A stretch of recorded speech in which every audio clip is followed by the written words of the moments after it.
पाठ 7 शिक्षक से राष्ट्रपति, लेखिका कमला रत्नम।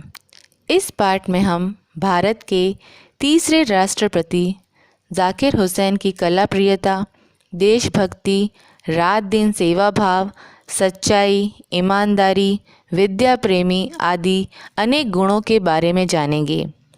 लेखिका 3 मई 1969 को अपने कमरे में बैठी थी। तभी सचिव सुधाकर ने राजदूत, जो कि लेखिका के पिता पेराला रत्नम थे, उनको बताया कि ज़ाकिर हुसैन की मृत्यु हो गई। पहले राष्ट्रपति श्री राजेंद्र प्रसाद जी, जिन्होंने बापू की अहिंसा को पूर्ण रूप से अपने आप में उतारा था। दूसरे राष्ट्रपति डॉक्टर सर्वपल्ली राधाकृष्णन, जिनको ज्ञान की खान कहते थे। इनको वो सिर्फ पहचानती थी, लेकिन ज़ाकिर जी से वह व्यक्तिगत रूप से परिचित थी। उनसे बार बार मिलने का मौका मिल जाता था। लेखिका उनके पास बैठकर आत्मीयता का अनुभव करती थी, जैसे कि किसी सगे के पास बैठी हो। इसका कारण उन दोनों की भाषा में समानता थी। ज़ाकिर साहब को पहला शौक़ मूल्यवान पत्थरों का अध्ययन, संग्रह व दूसरा शौक़ बागवानी का था।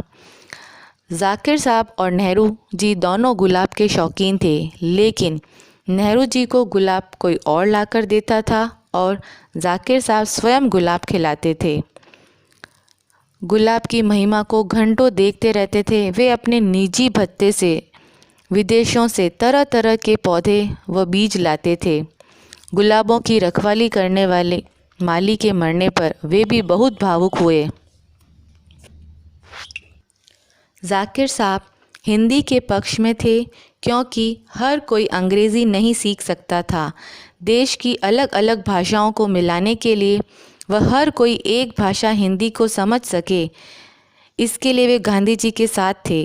वे बहुत विनम्र व सहृदय थे। उन्होंने कभी राष्ट्रपति पद का अहम नहीं किया। उदाहरण, वे अपने माली के घर कीर्तन में दरी पर सबके साथ बैठ गए। गुरु गोविंद संस्थान की नींव डालते समय भावुक हो गए। रामलीला में रामचंद्र जी का तिलक करने के लिए खुशी से स्वीकार करना।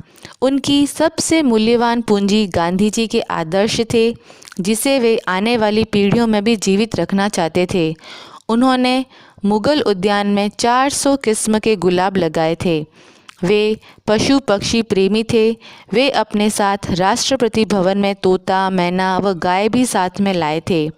उन्होंने गांधी जी का अनुसरण करते हुए बुनियादी शिक्षा के लिए दिल्ली में जामिया मिलिया की नींव रखी।